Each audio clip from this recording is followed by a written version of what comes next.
In Memphis, nothing comes easy, and that's exactly how we like it. This is a city built on hustle, on heart, on grit. And at Carway, our rides are built the same way. Tough, reliable, ready for the grind. No games, no gimmicks, just Memphis-style service. Real, honest, and built on trust. Where grit meets grind, you meet your next ride. Carway, grit, grind, and Pink Beetles.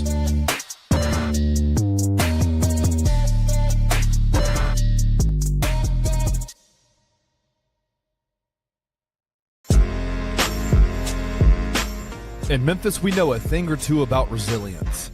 From the grindhouse to the Delta, we protect what's ours. But when pests invade your home,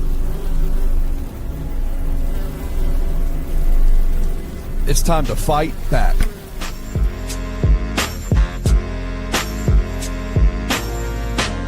Grade A Pest knows how to handle what crawls, flies, and bites. With local experience and guaranteed results. I'm Reggie with Grade A Pest Control. We service the Memphis metro area. That also includes DeSoto and Fayette County as well. Grade A Pest has the entire Mid-South covered. So if bugs and pests put you to the test, let Grade A solve your problem.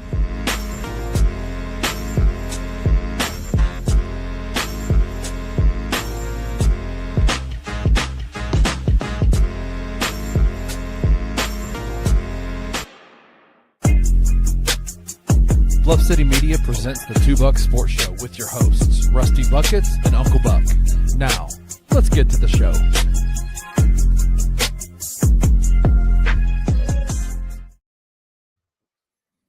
What is up, everybody? Welcome to the Wednesday edition of the 2 Buck Sports Show. I am your co-host, Uncle Buck. Joining me as he does on occasion is Blockhead Stumblefield, Kenny Stumblefield. What up? My guy, it is good to see your lovely face today. Yeah, my face has been called lots of things. Very seldomly is it called lovely. Well, then you got to stop hanging out with blind folks. Yeah, I know it. It's true. I hang out with lots of people that like to dish on me. My best friends are the ones that like to take and give jokes. You know what I'm saying? And that's the way it should be. And I've said on many of occasions, if you grow up 5'5" and fluffy, you can either be miserably mad all the time or have a sense of humor. I choose to do the latter. See, I have met a lot of guys who are 6'4", 6'5", like myself, guys that don't have the vertically challenged situation that some people do. I have met more people that are 5'5", 5'6", or below men that I would say could dominate and take over the world. You guys have that personality. You have a personality of I could take over the world. Well, and short person syndrome or short man syndrome is a real thing. It is absolutely a fact of life that if you grow up short and you resent it and you resent the fact that people quite literally look over your head, and you overcompensate to the fact to where it's like, I will be seen, and you will know my name. Yes. And that's how you end up with the Mussolinis and the Nick Sabans and the Alexander the Greats. It's a fact that the Napoleons. Like, it's true because, listen, I dominate a lot of rooms that I'm in. Like, I'm a loud voice, and that's probably, if you diagnose me psychologically, it probably has to do with the fact that I'm short and I have to be louder, But if you don't accept that with a little bit of like laughter at yourself, then you are miserable. Like, because there's rooms that I go in where it's like I say something and nobody even looks. And if you can't laugh that off and try again next time, miserable, then you become miserable. And dang it, you're going to hear what I'm going to say. with zero reservation, you're going to be heard. Right? Like, and it's just a dangerous part. Ole Miss's baseball coach is like national championship baseball coach. I'm rocking Ole Miss all week. He's like 5'5", and he's got this thing where and pitchers are typically like over 6 foot. Like it's a pretty tall, lanky field to be in if you're going to be good. And Ole Miss has a really good baseball team historically, lots of tall pitchers. And he's got this thing like, when I come to see you at the mound, you don't stand on the mound. We meet on even ground. You come off the mound to talk to me. He stands on the mound because he will not allow you to stand up on this hill and him yell at you like this. Like it's a weird thing, and it's like nobody. You will never get it, Kenny. You can never get it. But I have one of my best friends from high school is a guy named Matt Weston, and Matt. Still lives in Memphis. Shout out, Matt, if you listen to the radio to the podcast. I doubt you do, but shout out to you. He was about your height, and me and him were really close throughout high school. And it was there's pictures where it's really, really funny to see. Like I'm super big, he's super small, but I'll say this: when we would get into when there'd be inevitably wrestling matches, fights, whatever we would have, he was like a freaking hyena, bro. Like that. You have to be. That man you have to be a Tasmanian devil. That man would bite my big toe. Like if we're fighting, he would be biting. Like it was crazy. Like the dude was a wild dude. You know, I've somehow always attracted or made friendships with much taller dudes. My best friend all throughout high school, and up into, early adult life is like 6'4". And he was the best man in my wedding. I was the best man at his wedding. Right. And we've never taken a picture in which I approached his shoulder. Okay? Right. And then you got Rusty, who's 6'5", and you. And, like, in my wedding party, it was like Chris, who's like 6'3", 6'4", is my best man. There's like my cousin, who's like 6'2". My brother-in-law is like 6'1", 6'2". Like everybody I run with, there is not a short person around, and it's just, and I don't discriminate. Like I'm friends with who I'm friends with. If you turn out to be tall, then great. If you turn out to be puny, then great. They just always turn out to be these giant people. Yeah. Wait a second. What is Wayno talking about? Did you guys get into a fight yesterday about Stranger Things? Yeah. Well, I didn't get a chance to watch spilled over into the group chat last night, Like I didn't get a chance to watch the show yesterday. Are you caught up with Stranger Things? I have not watched a single episode of Stranger Things. Okay, well then you can I guess be an unbiased party even though you have no idea what we're talking about. Basically, it was 5 seasons that was stretched into like a decade. Like it was literally a decade for them to come out with 5 seasons. It took them like 2.5 years to go from season 4 to season 5. And he hated the finale. He hated everything about it. And it was just like everything that he hated about it was like plot holes. And like I was like, if you just like decided you were going to enjoy this is the last ever episode, you would have left enjoying it. I enjoyed it, but I do not. His mindset is just like, to me, it felt like his whole mindset was like, let's see how I can poke holes into all this. Like this fantasy. And I'm just like enjoying it. That the good guys won. Everybody's happy. Like, there was no loose ends. Like, and he's over here mad, hoping that there's a surprise finale that's going to air tonight. Well, he needs to sit down and talk with my 13-year-old daughter because I'll be honest with you. She said we were in the car headed to school yesterday, and she walked me through every single plot hole with the potential, like all the loose ends that need to be fixed. So she's talking about songs. She's talking about songs that were played. Yeah. She's talking about that. I have learned, and something that I realize now, like my algorithm is my algorithm. I don't set it. I just see it. Like, I don't know how to – you can't edit an algorithm apparently, but it's tailored to me, and I don't know. Everybody I saw loved it. Yeah. I've learned that there is another side of this coin. I thought Rusty was an outlier. I'm not going to say Rusty is in the majority, but it's a pretty hefty split between I did not realize the finale was as polarizing as it was. I'll say this: Rusty's been on his curmudgeon heel turn this entire year. He's everything, like the Grizzlies. I think he got spoiled by Mississippi State's first 4 games of the year.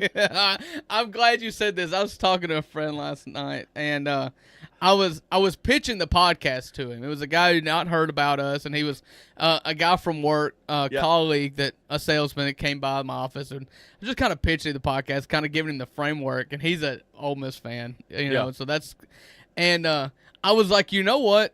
I think I know why his life just sucks right now. Yeah. The Grizzlies suck. Mississippi State sucks. Everything sucks. Stranger Things sucks. The food's no good. The whiskey sucks. Yeah. The beer isn't cold. And I was like, I've been there, so maybe I need to take it easy on him. We need to give him a hug. I think he needs a hug. I just remember at the beginning of the football season, Mississippi State won 4 games against Division II teams, and he was pounding his chest like it was.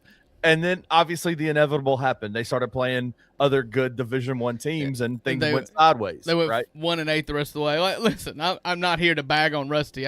I've since realized that I'm not the exclusive party here. So there are people that are disgruntled with the Stranger Things season finale, and maybe.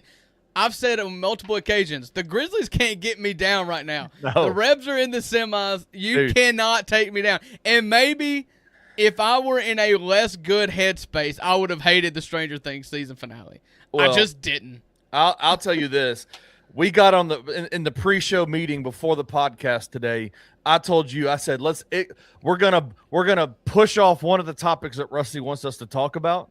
And we're going to go Ole Miss football, and I'm going to talk to you because I am so excited about this, dude. Like, I am so ready for this weekend. You heard it from the horse's mouth. I didn't pitch this. He did not pitch this. That'll be our college football segment. I'm going to let an outsider. Yes, I pitched it because I'm like, dude, I want to talk to you about Ole Miss football. And you are steering the conversation. I'm not. I am the only one of the 2 bucks. I have the right to steer this show wherever I want to. You've ceded I'm that letting power it to go me. to Kenny. You've ceded Giving that Kenny the power reins to me for the last segment. Yes, I'm excited, dude. I'm ready. So this is the 2 Buck Sports Show Wednesday edition of the show. We have a Grizzlies win that we could talk about, and we're going to do it right after this little bumper video. Oh, God. See, dude, this is where Jesus. Okay. All right. Please.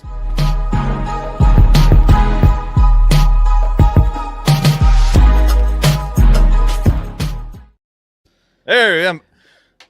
I don't know. Please don't call me Jesus. I know I'm a cult. I have a cult-like following. Please just call me Drew or Uncle Buck. Oh, Drew. Drew. Oh, please don't say it like that. Oh, Drew. The Grizzlies beat the San Antonio Spurs last night by 1 point. Was it 2 points? I don't know. Doesn't 106 matter. to 105. Doesn't matter. We had more points than the San Antonio Spurs, and I have to admit, off the top, I have been the curmudgeon.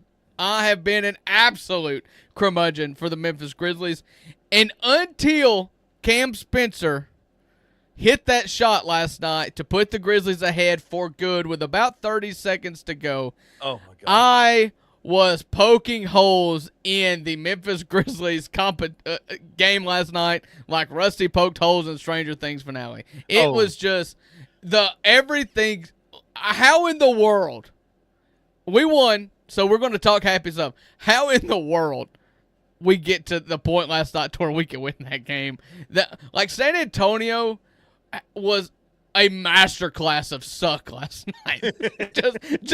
just an elite level of garbage last night. But I'll take it. I would say the Grizzlies had something to do with that. I would say the Grizzlies did. You lit into the Grizzlies in about the middle of the 3rd quarter, or maybe the start of the 4th quarter. And things went things went great for the Grizzlies. And I'm like, well, maybe Drew is the guy to maybe he's the one to to the give the right juju to the Grizzlies to like get them back to the right. I'm totally cool with being the heel in which they pivot on top of. You know, like I'll be that guy, and because to me, I'm just being honest. De'Aaron Fox and Stephon Castle were like 1 of 17 last night through the fourth quarter. Somehow, Wemby's on a minutes restriction, and he hit midnight with like 3 minutes to go and never came back on the court. Could you imagine if that was Tomas Isolo that had done that? I mean, I wanted to crucify Isolo early in the fourth quarter or late in the fourth quarter, even after we come back and win. I've got thoughts. But, yeah, that was a Memphis Grizzlies medical GM department move to not play Wemby in the last 2 minutes in a game that was like, in the balance. Literally 50-50 game. It would have been like a 75-25 Spurs advantage if Wemby plays the last 2 minutes of that game. Because Wemby's freaking awesome. Like he played 21 minutes and had 30 points last night. He's unbelievable. He's like everybody uses the word unbelievable. Like I can't believe that. Like literally, I can't fathom a scenario in which this should be believable. Unbelievable to the 1,000,000th degree is what Victor Wembanyama is. Yeah, I mean, just a 7'4" dude who makes ridiculously tough shots. That it literally his success depends on where he gets the ball. Because if he gets the ball at the free throw line, it is over. Like and you just kept letting him get the ball at the elbow. The elbow. Got the ball at the elbow over and over again. And then he did multiple things out of it. So, and Brevin even said it on the show, on the broadcast last night. It was like, you just got to like not let him get the ball there. Well, good luck. But how? Yeah, exactly. Like, he didn't give you the blueprint to how because nobody knows. Yes. Nobody knows how to stop that. And the only thing, Brevin said it in one of the Night Court podcasts last year. He said, if Wemby would just make the decision to start getting the ball at the elbow, it would completely revolutionize his game. Yeah. And that's been the biggest difference for him this year. That leap that he's taken this year has been just literally because of where he gets the ball in the offensive sets. It's in the elbow. Yeah, so that was the big con. That was the big what haters would say about Wemby or people that would critique Wemby last season. It was like, why is he taking 8 threes a game? Right. Like, but he's still taking a pretty good amount of threes, but he is just unstoppable inside the 3-point line. You would honestly rather him shoot threes. Even if he's making them at a higher clip this year, 100%. You'd still rather him take them. I'll give him the ball at the 3-point line all day compared to where he was getting the ball all night last night. It's like as inevitable as what Chris Paul was when he would just – not that Chris Paul was ever inevitable offensively, but when he would get to the elbow and just take a mid-range jumper and it's like, oh, he could shoot 100 of these and make 100. Like, that's what Victor Wembanyama feels anywhere inside the 3-point line. Yeah. Well, we can sit here and talk about Victor Wembanyama, but the Grizzlies won last night. And so the question is, and Wayno wants to know, does Uncle Buck love Cam Spencer more than Desmond Bane? Currently, yes. Man. Well, you better because he's on our team. Yeah, like, obviously now. I think the spirit of the question was, do I love him more than I ever loved Desmond Bane? And, probably. Yeah. And, again, this thing is so simple to me, and it's so little to do with talent on the basketball court. But this is probably coming from a short, hefty dude who watches and lives and breathes with his sports teams, knowing that I could never in a million years, given my stature, ever sniff an NBA court. And there's so many people that look at Cam Spencer and say, you should not be able to do this. But whatever Cam Spencer can give you, you get 100% of every single time, and I love him for that. And honestly, it was a lesser argument for Jake LaRavia last year. It was like, yeah, maybe he sucks, and it's hit or miss. Sometimes it's wild, sometimes it's good. but it's always 1,000. It's always 1,000, and I respect that so much, especially somebody like Cam Spencer, who you look at, if you line them up on the back wall of a gym, there's 10 of them out there, and you say 10 NBA players, and Cam Spencer's one of them, and there's 2 captains. He will be picked 10th because of how he looks against the back wall. And don't tell Cam Spencer that. Or do. He doesn't care. He's going to break your hearts. And I love him. And we're still talking about, like, well, when Ty Jerome and Ja gets back, is there a role? Like, buddy, it just better be. Don't count against. He will find a way to play because you know what? There's not been a game in which Cam Spencer plays in which I said he's the worst player on the court. I don't care what team you're going up against and what 5 players are on the Grizzlies or playing for the Grizzlies at that point. He's never the worst player on the court. The good thing about what Cam does, and the show that I produce every single day for Bluff City Media Network, the Anthony Saint Show at 1:00. I've been getting on Anthony's tail because he's been talking about Cam Spencer's coming back down to life, right? Like he's the flaws are starting to show, and I'm like, but look at what he does when you watch him play. He might not score as much as he did last night against the San Antonio Spurs, but he is impacting winning every time he's out there. He's assisting the ball. He's moving the offense. He's playing hard defense. Last night he had 21 points, 8 rebounds, and 8 assists. Like it is the what he does out there is bigger than just shooting the ball. He's not Luke Kennard. He is much more gifted ball player all the way around. One of my issues is a lot of people don't know when to stop. And what I mean by that is, like, I talk a lot about Cam Spencer. Grizzlies media, Grizzlies fans have talked a lot about Cam Spencer. But that doesn't mean I'm over here saying Cam Spencer's a surefire all-star. I know when to stop. I know what the line is for Cam Spencer. And because we talk about him and because he's been great, a lot of people are being like, that means he should start. That means he should take the next step and be amazing. He should be this. No, Cam Spencer is awesome. Cam Spencer is awesome exactly how he is, and that's where I'm leaving it.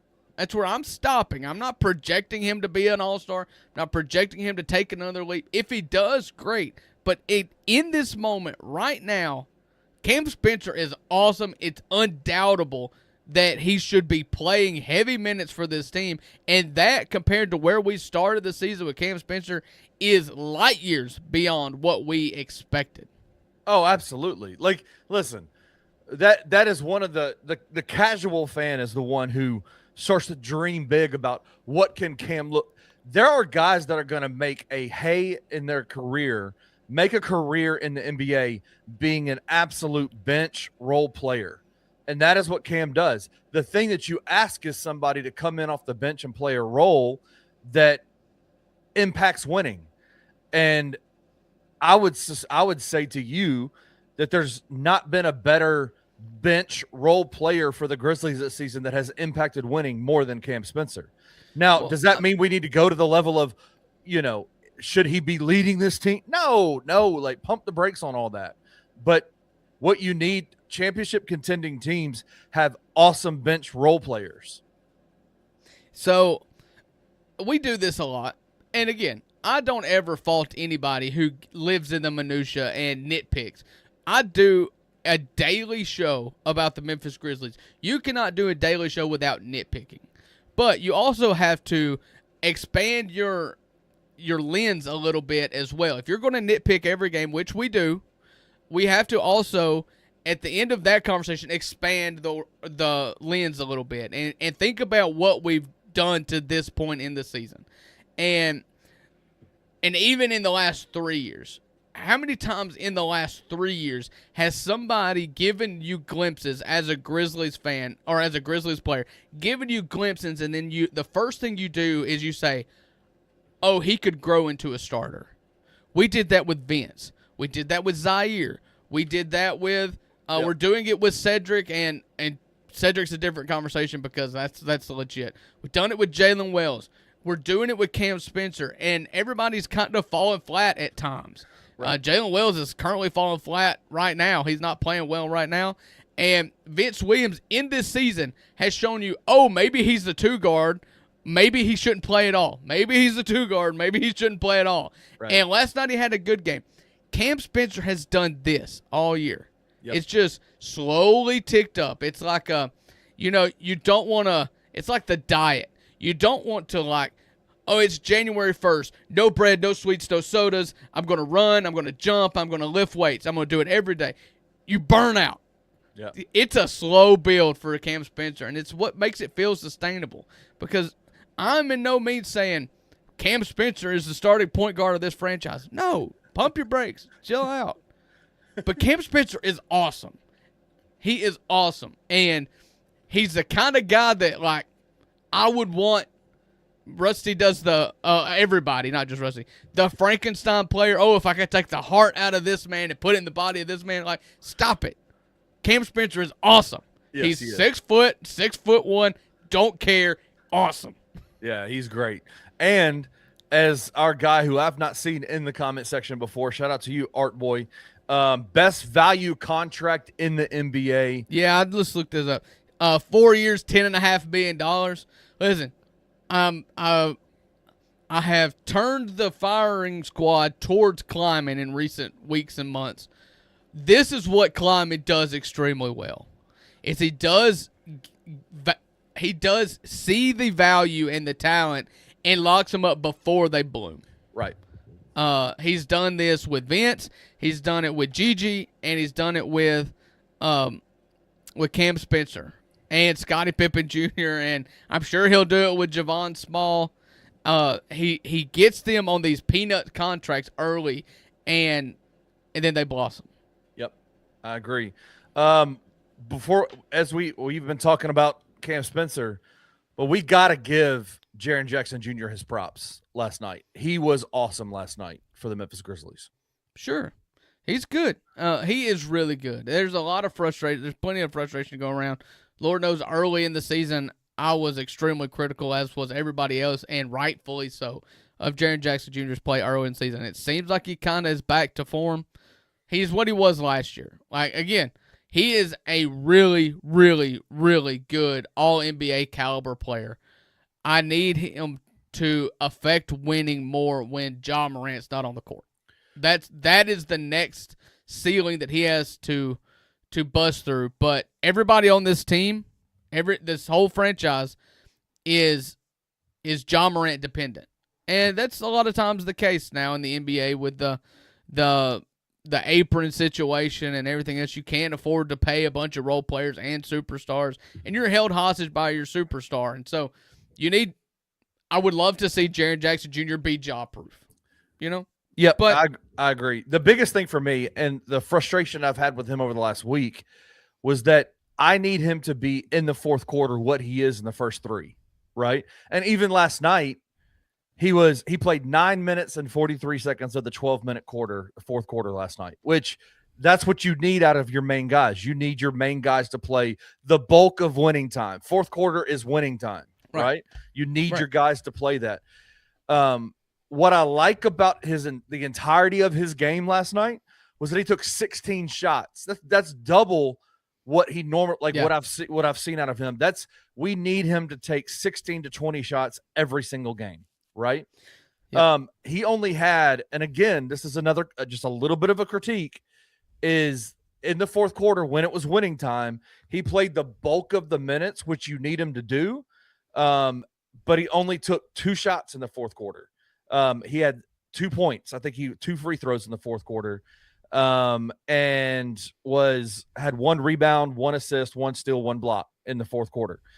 Obviously, fourth quarter last night was led and dominated by Jock Landale and Cam Spencer. They were both awesome in the fourth quarter last night. That is the only thing that I would critique Jaren on, is the aggression in which you play in the first 3. We need that in the fourth. Every single game, that is what matters most. And he wasn't in foul trouble, so he wasn't trying to protect himself. Right. Right. I'm with you. Listen, you've got to have consistency. You're getting it game in and game out, so now you got to stretch it into the 4 quarters. That's for sure. Yeah. I'm gonna get to the point now that made me the maddest last night. Uh-oh. And I know that you guys didn't agree with me. Time, situation, a whole kind of thing. Jalen Wells gets taken out midair on a dunk attempt, and nobody loses their cool, including the coach. Nobody challenges, nobody gets a technical, nothing. And it bothers me to no end. I hear you, Wayno. I heard you last night. I'll hear you today. And anybody that agrees with him, I know it was a close game. You can't give away free throw and possession. I don't freaking care. Somebody defend that guy. You saw it last year. He got taken out of the air by what's his name? The kid from Sacramento. Kenyon Martin, KJ Martin. No. Charlotte. It wasn't. Charlotte. Martin? It was Charlotte, but it was not Kenyon Martin Jr. It was one of the juniors. One of the guards. He's a guard. Yeah. And he bloodied his face, broke his wrist, and nobody did anything. And then last night it happens again. And it's just like the principle of it. Like, I've been rooting so hard for somebody to fight on this team. And you saw another instance in a clutch situation in which one of the cornerstones starting players on your team gets clipped out of the air and falls on his back, and nobody does anything.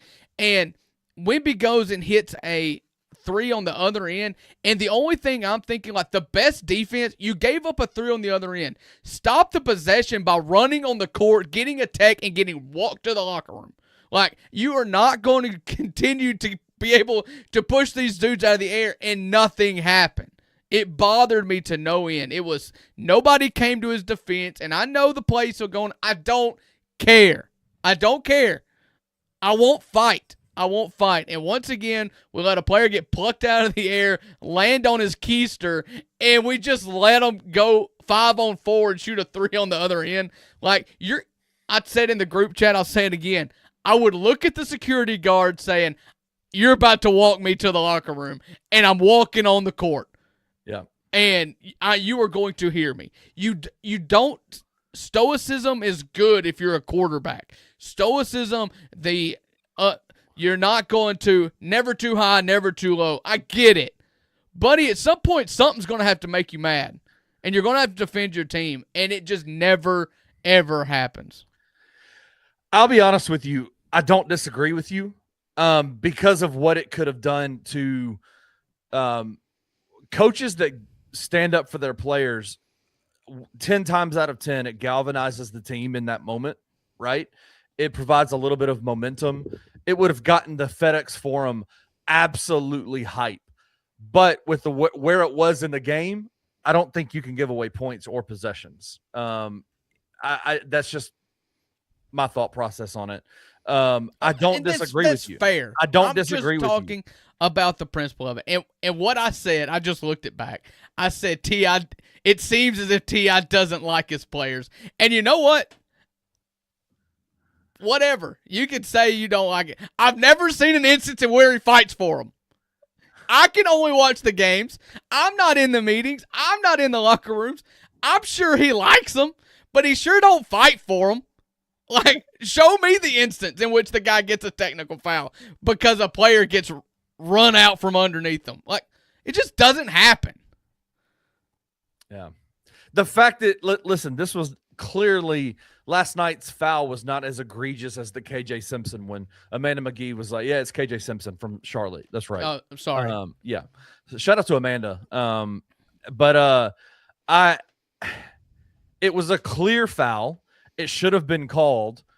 And I think that's the defense that you stand up for. I don't think anybody needed to fight anybody, as S22 is saying. Nobody needed to fight. It was a regular foul. It was an egregious non-call is what it was. It should have been called. Okay, well then don't go punch the player that did it, but right. Go punch the referee that didn't call it. Somebody needs to get punched. I want to see you fight, dang it. Is that too much as this team is 16-20? Like, just fight. Show some moxie, some grit. Like I said in the chat, what I said, and I will paraphrase myself because I'm not going to pull my phone back out. I said, nobody on this team has any grit. They just blow with the wind. And it's just like, oh, okay. Like, be intentional about something. And yes, I mean, everybody except Cam Spencer, but I just get tired about having to always make that caveat. But it's everybody except Cam Spencer and Jock Landale. Like, nobody else just like, oh, we're playing basketball. Oh, he missed the shot. Hell, he missed the foul. Shucks. Like, I feel you. I don't want to go full Draymond Green, but there is no doubt that, like, he's willing to go to war, at least. Like, yeah. No, I think that there are coaches have very few ways they can impact games. One of them is rotations, and the other culture one is culture. That's how they impact. They impact the games by I'm talking specifically in a game. The way you utilize your text and the way that you utilize working the refs is a massive way you can control the game. And in that sense, if T.I. had blown up about a egregious non-call on Jalen Wells, it might have gotten you a few more calls. It may have gotten you a non-call in your benefit later. Like, I do believe in makeup calls to a certain extent. 100% is makeup calls. What? But like, again, I'm not talking. I don't want hockey out here, but time and time again, we celebrate grit and grind. Like, that's our pinnacle. Okay, there is neither of those. We just don't see evidence of grit from the star players and the coaching staff of the front office. Like, we want more dogs, but your dude just got plucked out of the air. Like, somebody act like that just happened other than me. Well, listen, Wayno wants you to know we did win the game. You do know that, right? We started with the good stuff, and we were exiting from this segment, and I said, there's one thing, and then it spiraled. That's what happens. It happens on the Two Buck Sports Show. I don't know what to tell you. My face is red. I'm out of water. Yeah, no, I feel you, man. I don't disagree with you. I don't disagree with you that I would like to see some more intentionality when it comes to how do you work the refs. Like, working the refs is a art form that coaches they get over time, right? Yeah. To the point where when Greg Popovich was the head coach at San Antonio, he had refs scared of him, right? Like, they were scared to make calls against him, right? There's no doubt that the referees in the NBA over the last week and a half have just decided we are not letting Draymond Green bully us anymore. Right. Because for a decade, he bullied them, you know? And so, listen, we won. It's great. It was a clutch game at home against a team that's obviously better than us. We won. I'm happy. But again, we talk about everything in the microcosms, game by game by game. We do. And that really bothers me. And it's always bothered me. Yep. I agree. I don't disagree with you. So, all right. We have a game tonight. Speaking of bothering people. Oh, Lord. The man who pokes bears is coming back to FedEx Forum tonight. The Phoenix Suns travel to Memphis, Tennessee to play the Memphis Grizzlies. They are a 4.5-point favorite. These odds brought to you by FanDuel, as is this show and this network. We love FanDuel. 4.5-point favorite for the Suns. Listen, we're talking about two teams coming into the season where we're like, the Grizzlies should be good and the Suns should be bad, and that is what we want. That's what we're rooting for. We're rooting for the Grizzlies and whoever plays the Suns. Neither of it is went our way.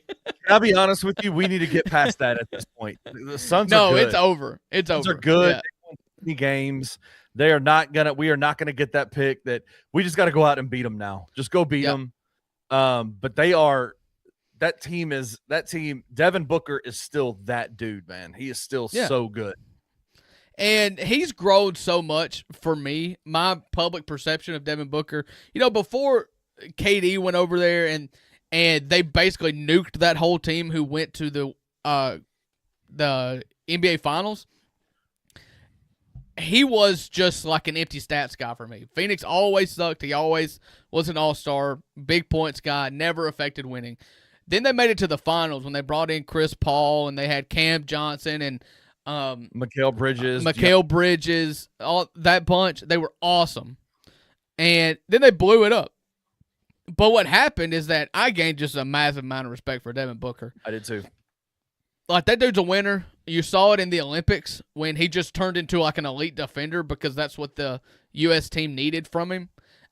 So yeah, I'm a big Devin Booker fan. I wish that the Phoenix Suns sucked, but that's because I want the Grizzlies to have the best of everything. Yep. And that pick would have been nice.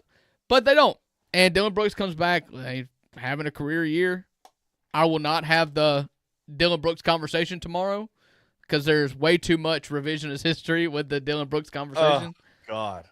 That is the most annoying conversation in Grizzlies Twitter right now. This is like a breakup, okay? And what happens in a breakup is that hopefully you learn from what caused this marriage to fall apart, you fix it, and you are a better spouse in your next relationship. That's what happened. He needed a breakup experience to reset his head and realize that, like, hey, you can't do it to this level. You can't take the most shots and miss the most shots. You've got to be humbled. The Grizzlies, their error in their ways is that they have failed to replace him in the 3 to 4 years he's been gone. You have not replaced him with anybody better. That's the Grizzlies' problem.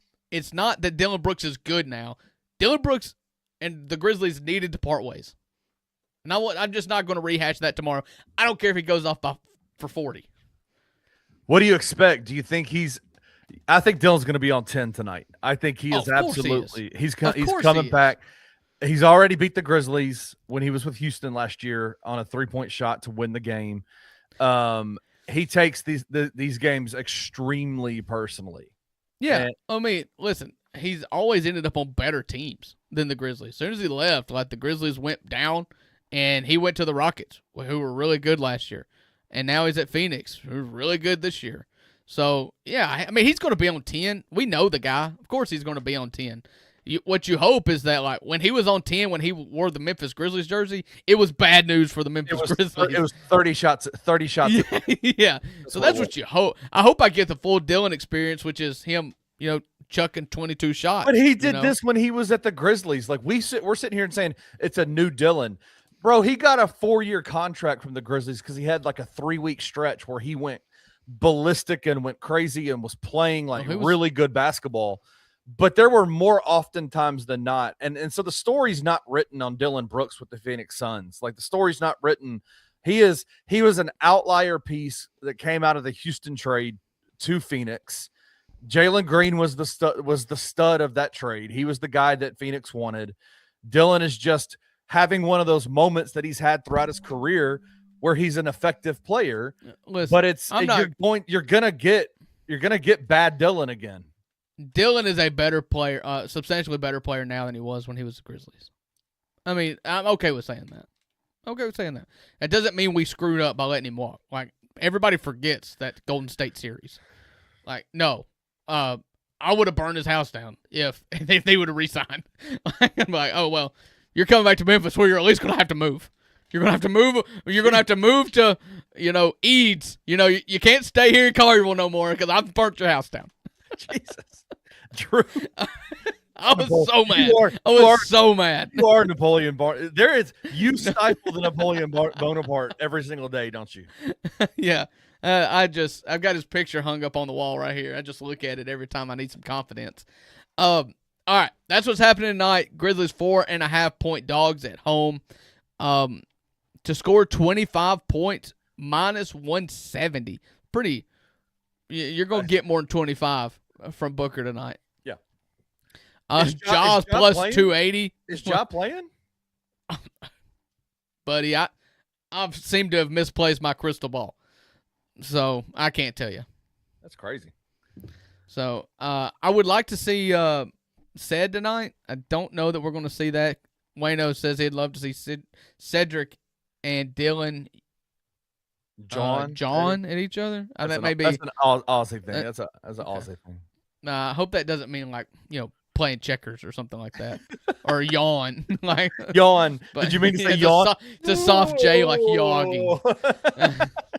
All right, we're going to take a break. When we come back, we're going to talk about college football here on the Two Buck Sports Show Wednesday edition.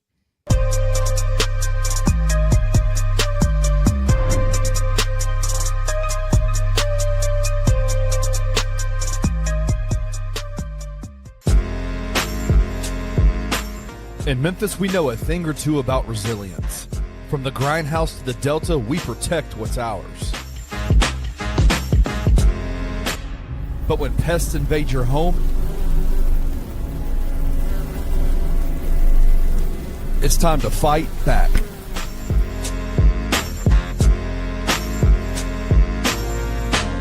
Grade A Pest knows how to handle what crawls, flies, and bites. With local experience and guaranteed results. I'm Reggie with Grade A Pest Control. We service the Memphis metro area. That also includes DeSoto and Fayette County as well. Grade A Pest has the entire Mid-South covered. So if bugs and pests put you to the test, let Grade A solve your problem.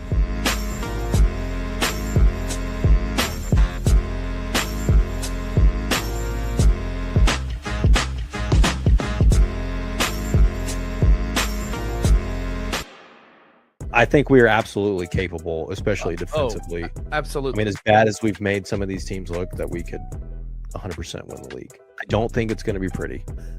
Have you mentally prepared yourself for it to not be pretty? Like, are you okay with it not being pretty? It's so tough to watch.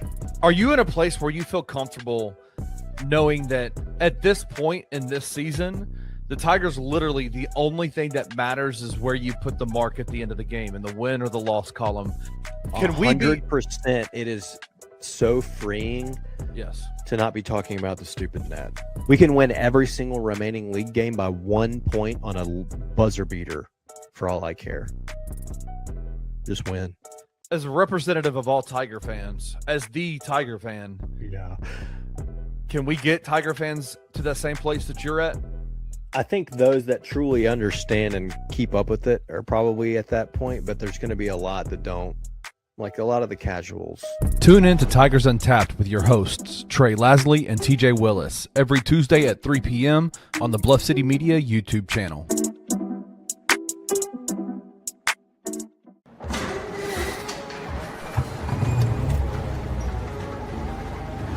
In Memphis, nothing comes easy, and that's exactly how we like it. This is a city built on hustle, on heart, on grit. And at Carway, our rides are built the same way. Tough, reliable, ready for the grind. No games, no gimmicks, just Memphis-style service. Real, honest, and built on trust. Where grit meets grind, you meet your next ride. Carway, grit, grind, and Pink Beetles.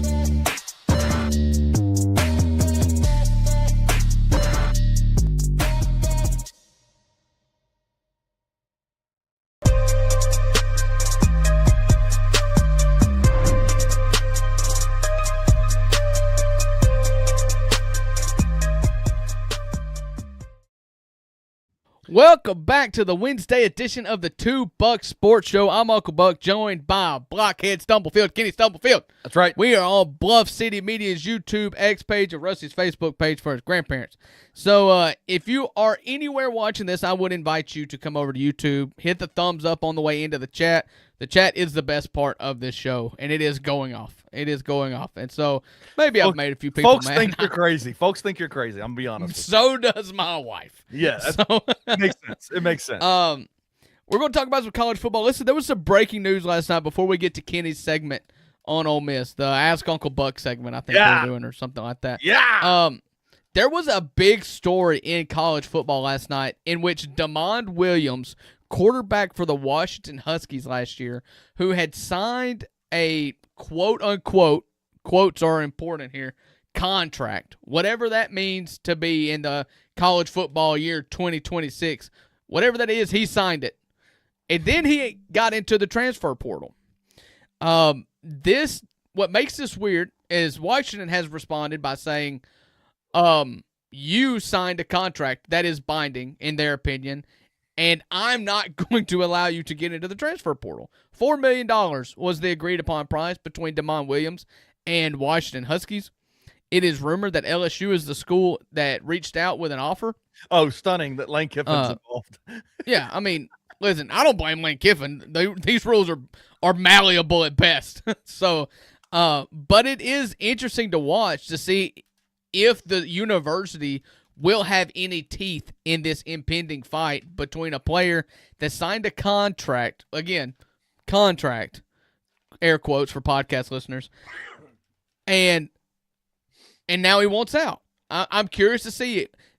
What makes the wrinkle in this that makes it weird, and there's no news other than that. We'll monitor it going forward. But the contract that was signed is a Big Ten contract. That it is a duplicate contract, a standard form that all members of the Big Ten use. So it could be that the Big Ten can back Washington in this and maybe give them an extra little set of teeth, maybe. I don't know. But the Big Ten the Big Ten has a vested interest in backing Washington on this, because if this is a Big Ten contract and some precedent gets set where that contract can be broken by players, then Big Ten is like, right. Oh, shoot. Yeah. So it's messy. You've got to provide legitimacy to this stuff. And I've long said that I don't see a way you do this unless you get away from the NCAA amateurism model. That's the only way you can provide real skin in the game, real actionable contracts, because like they're still like the athletes are students who have to abide by standards and academic schedules, and like that's what gets in the way of this, like the NCAA or the colleges actually having teeth in this. You've got to get away from it, collectively bargain, do all that kind of stuff. Curious to see how it ends up. What'll be interesting to me is who was the representative that was representing Damon Williams in this, because most NIL agents are like 20-year-old kids named Tyler who have never been through an accreditation or anything like that in order to be able to represent players in an NIL space. Most of the time it's like homie from the block, whatever dude who like. So it's interesting if that's, I think they are getting a little contract, bit a valid contract. I think the players are becoming represented by legitimate agents at this point. Like, I hope so. They a lot of them are. I would say the high profile ones are. I hope they are. Anyways, I mean, you're getting $4 million. Whoever's representing you is doing some kind of work. Well, they're representing them getting, like, most standard contracts in the NBA between players and agents get like 2%, 3% of that player's contract. That's how they make their money. Yeah. NIL agents are charging like 20%. Yeah. 25%. Yeah. It's a racket, bro. It's a racket. Yeah. I mean, I've seen it happen. If it's a legitimate thing and this kid signed a contract and is now entering the transfer portal, if it was a legitimate contract and he was represented by somebody like lawyers that know what they're doing, then the lawyers are going to go to him and say, brother, you cannot enter the transfer portal. Like, you are breaking this contract, and there will be damages for Washington put on you. But what will happen, and this is what happens every time, see Trinidad Chambliss, see Diego Pavia, see any of these people that's trying to get this waiver and beat the NCAA at their own rules kind of thing, is that he will make the claim.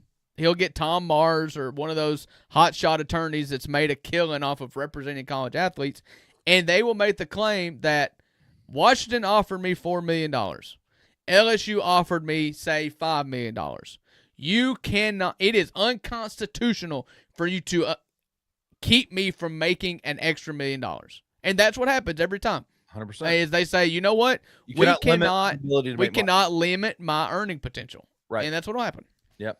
It's so interesting. There's so many different stories out there like that. I remember a story specifically about a basketball player who outplayed his NIL contract with his team when he was at the school he was at.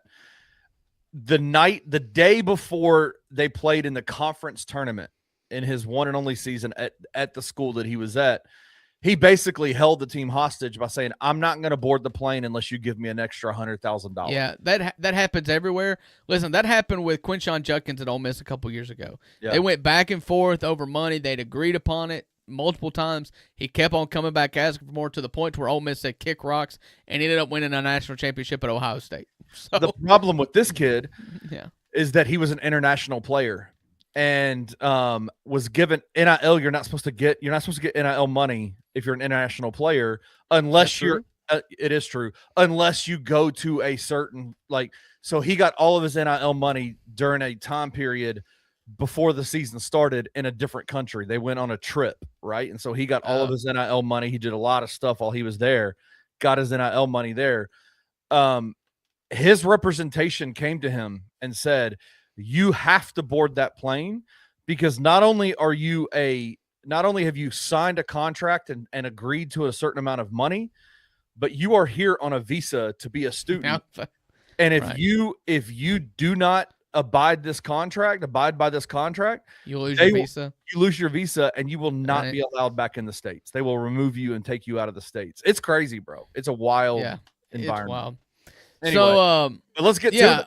Can I take this over? Let me take this over real quick before we get to the Ole Miss part. I do want to talk about the next game up is obviously tomorrow night, Oregon versus Indiana. Indiana FanDuel numbers tell us Indiana's a 4.5-point favorite. The money line plus 155 for Oregon, minus 188. Over under 46.5. Expecting a low scoring game. Expecting a super low scoring game. Indiana's defense is phenomenal. Oregon's defense is good. This is a rematch. They've played each other already, and I think what was the final score in that game? Indiana. It was won. Indiana by 10. Indiana I don't remember the score. Right, I don't remember either. Are you excited about this game? Do you think Indiana is clinical? Are they going to win this game? You think? I think they're as clinical as they come, surgical, precise, however you want to use it, whatever attribute or word you want to use to describe it. That's what they are. I was listening to this. I don't remember who said it. Said college football is not what it used to be, where Alabama, Georgia, all these blue bloods would stack a 4 deep with players that could play on your team, and they would just wait their turn. Now it is like it's matchups. It's the NFL. It's like you've got 11. Every team has 11 holes in their boat, but only 10 fingers, and you've got to find where you're leaking at, and you've got to expose that one thing. And we have not seen Indiana's leaking spot yet. They're not perfect. You'll have to find it. Listen, where I land on this, coming from a team that just beat a team for the first time this year, right? Who lost to that team earlier in the year. A real roundabout way of saying that. A rematch in which you lost the first game, we won the second game. It's really hard to beat a team twice. I don't see Indiana being a team that's like susceptible. They've not shown it yet. But I do kind of lean. I'll make my official pick tomorrow with Rusty, but I kind of lean Oregon. Do you? Yeah. I think Indiana's. Because I'm not going to be here tomorrow with 4.5. I think with 4.5. I think Indiana wins this game outright. I think they win the game outright. I think there's only one team left in this college football playoffs that can beat them in a game, and we're going to talk about them right now. Ole Miss Rebels face off against the Miami Hurricanes on the 9th in the other tomorrow night. Oh, is that tomorrow night? The 8th? Mm-hmm. I thought they play on the 9th. My bad. 6:30. No, Oregon is the 9th. Oregon is the 9th. Oh, my. Okay, shoot. Oh, my bad. I got my schedule mixed up. If I had told you at the beginning of the college football playoffs that Miami, Ole Miss, Indiana, and Oregon would be the Final Four, what would you have? What would you have said to me? Well, I would have said that the hype was real. Oregon's always hyped, highly ranked. The hype was real with Miami, and Mario Cristobal found a way to not screw it up. Yep. And I would have thought that Lane Kiffin probably had a lifetime contract at Ole Miss. Right. Like whatever you want. Of course, they kind of offered him that anyways. But that Ole Miss surprised everybody because I wasn't high. I think I picked Ole Miss to go 9-3 this year. And if what I said is that if I miss by a game, I think it's more likely they go 8-4 than 10-2. Wow. And here we are 13-1 in the semifinals. And so, I mean, yeah, I thought Austin Simmons would be a Heisman. Like, everything has been turned up on its head from an Ole Miss perspective. No way you believe this. Well, that's the game that I'm really excited about this weekend. Miami versus Ole Miss, and I don't know football like you and Rusty do. I don't pay attention to the matchups and the what position groups are going to be successful. Yeah. I don't really pay much attention to that kind of stuff. The storylines are what get me, right? The storylines are what really intrigue me about games. And this Ole Miss storyline is, I cannot wait for the recap video that is made about this season for the Ole Miss Rebels. Because you had a situation where this team was dominant throughout the year, top 5 in the country, with should have been a runaway Heisman winner in Trinidad Chambliss. A D2 guy who won a championship last year, who's now come to Ole Miss as a backup, is now the guy who has just been, and he has been phenomenal. I think has been the best quarterback in college football all year, in my opinion, at least way up there. Yeah. And yet your coach, your former coach, decided that he couldn't win a national championship at Ole Miss, so he leaves and goes to LSU, tries to destroy them before he leaves, or while he's on the way out the door. On the way out the door, tries to destroy them. Even this week, the storyline has been, will Lane allow the position coaches to come back, the coordinators to come back and continue to coach in the semifinal game? Thankfully, Pete Golden and him came to an agreement, and Ole Miss will have a full staff outside of maybe the running backs coach, I think. But I'm the storyline of Ole Miss is such a fun storyline, bro. Yeah. So there's 2 coaches that are not going to come. It is the wide receivers coach, McDonald, and I believe he's the tight ends coach. Are the only 2. The offensive coordinator is going to be there. Kevin Smith is going to be there, although I would have told Kevin Smith to kick rocks, but that's beside the point. Yeah, I mean, it's the best story in football. It just is. Indiana's a great story. I think if it's an Indiana Ole Miss finals, then nobody outside of Indiana and Ole Miss and Mississippi would care who won. They would just be happy for either team. Like, what a story. And that's what sports are, is it's stories. And this is a story that you could not create in a lab. AI couldn't do it. Hemingway could not write a story this compelling. And it's absolutely amazing. And it starts at the top. I mean, Keith Carter did an incredible job throughout this whole thing, the athletic director at Ole Miss. Did a whole thing. He made, in what seemed to be a reactionary decision, to hire Pete Golding at the time. And it's come up aces. I mean, they're doing really good in the portal, got them in the semifinals. Like, it's just, it's been storybook, man. Not only has done really good in the portal, but has also re-signed Trinidad Chambliss. Everybody, yeah. And your running back, Kewan Lacey. Kewan Lacey, thank you. Good Lord. Yeah. Kewan Lacey, it will be back next year. Trinidad Chambliss is fighting for a waiver for another year. See our NCAA conversation from 10 minutes ago about that. Yeah. I would love to be able to tell you that he'll get a waiver because his story makes sense. Like, the reasoning behind why he wants to makes sense. NCAA makes no sense. Get it. NCAA makes no sense to me, bro. They just make no sense. They pick and choose when they want to try to flex their muscles. Right. But since he's agreed to a number and a quote-unquote contract, it does provide an actionable piece. You know, like what I said with DeMond Williams. You're going to keep me from making an extra $1 million. You're limiting my earning potential. Now Trinidad Chambliss and Ole Miss can say, this is what you will cost him.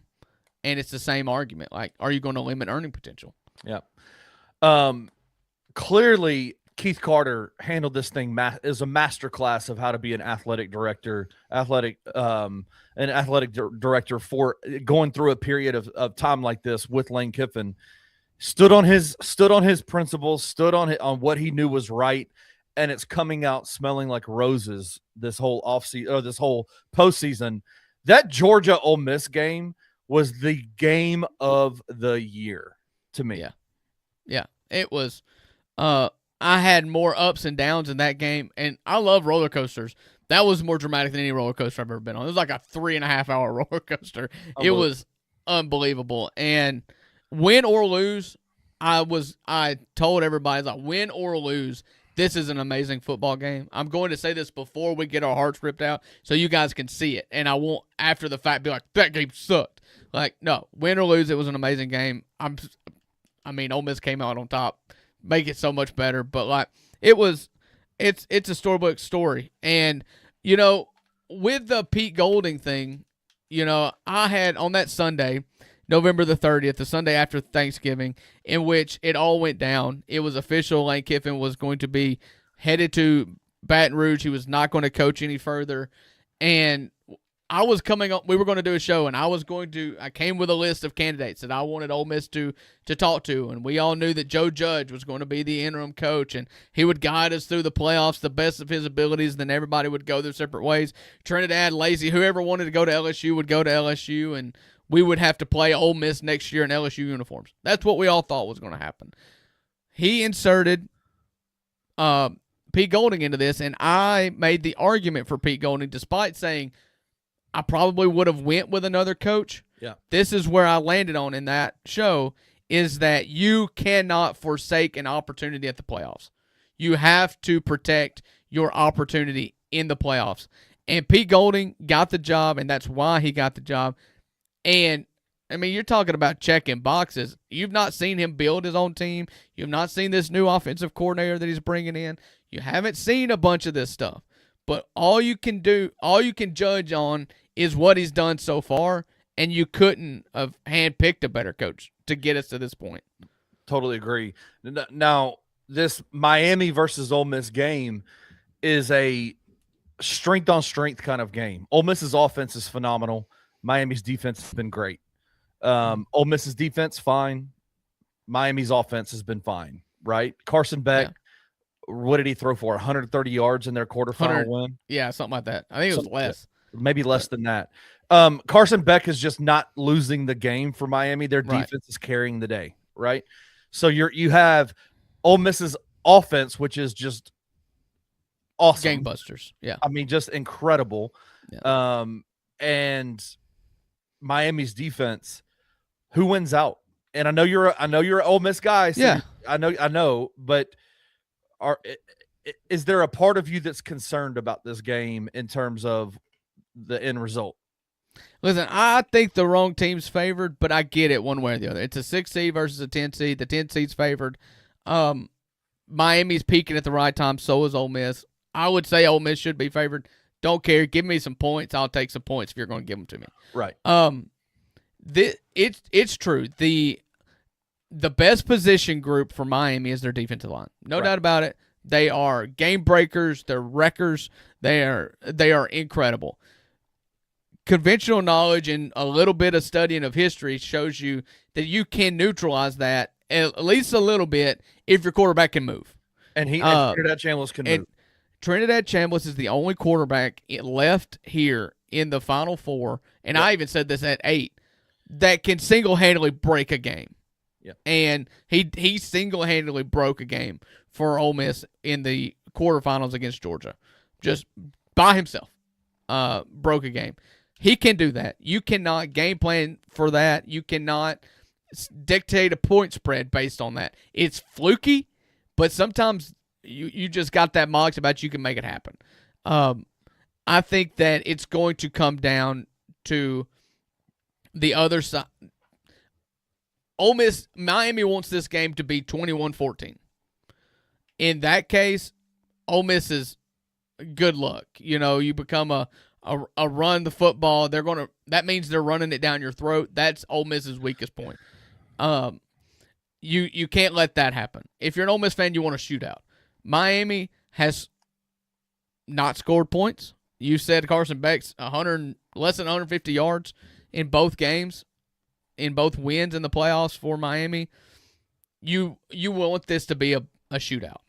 And so that's if it's a shootout, Ole Miss wins the game. If it's a shootout, Ole Miss wins the game. If it's honestly, there's blowout potential if it becomes a shootout because I'm just not sold on Miami's offense. Right.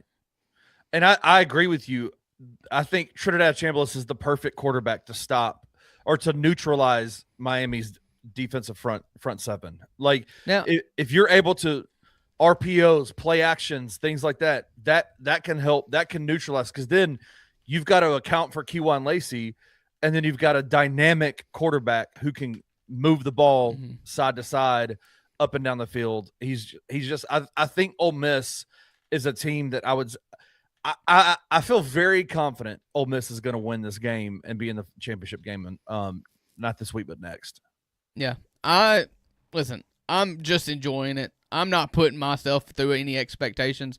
Listen, you can make an argument, and Ole Miss fans are a lot of them. I don't follow masses. Y'all know that by me by now. I try to be down the middle. I try to be honest with myself because I don't want to get too high. There's no room to go up, rarely, if you get too high. Lots of people are saying Ole Miss should be favored. Lots of Ole Miss fans saying Ole Miss should be favored, that it's an insult. You're playing that card. There's 4 teams left, buddy. Like, anybody can win this thing. And if anybody says that Ole Miss can't, they're wrong too. So I'm waiting with bated breath over this game. This is I hate even saying that win or lose, man, this has been magic, because that sounds complacent. But win or lose, man, this has just been an incredible ride. Yeah, I agree.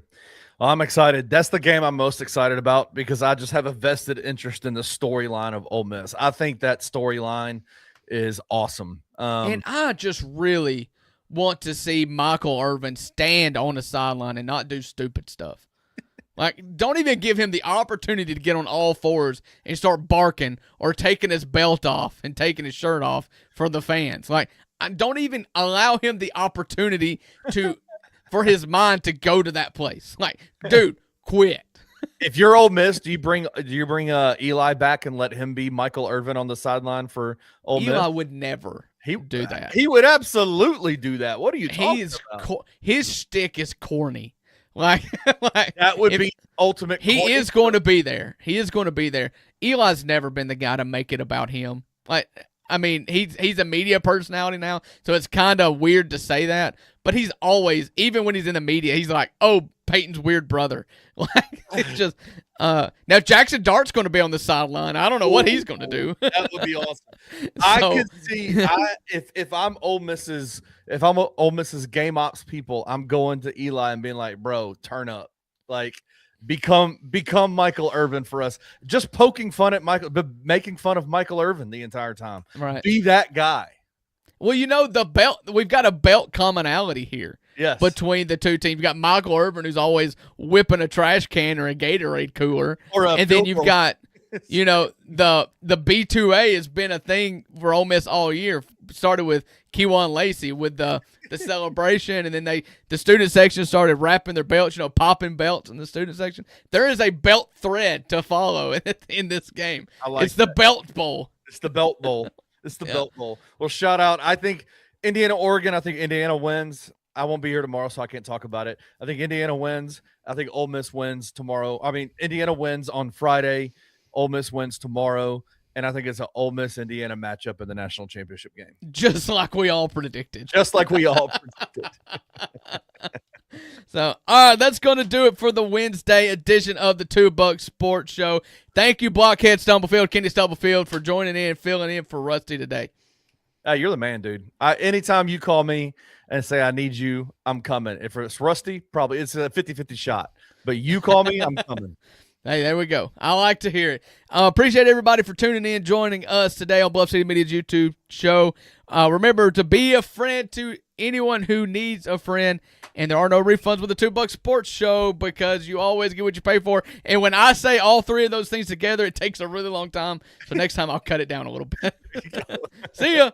Thank you for listening to the Two Buck Sports Show. If you enjoyed this episode, leave a rating and a review wherever you download your podcasts. Also, like and subscribe to Bluff City Media's YouTube page. We'll see you back here next time.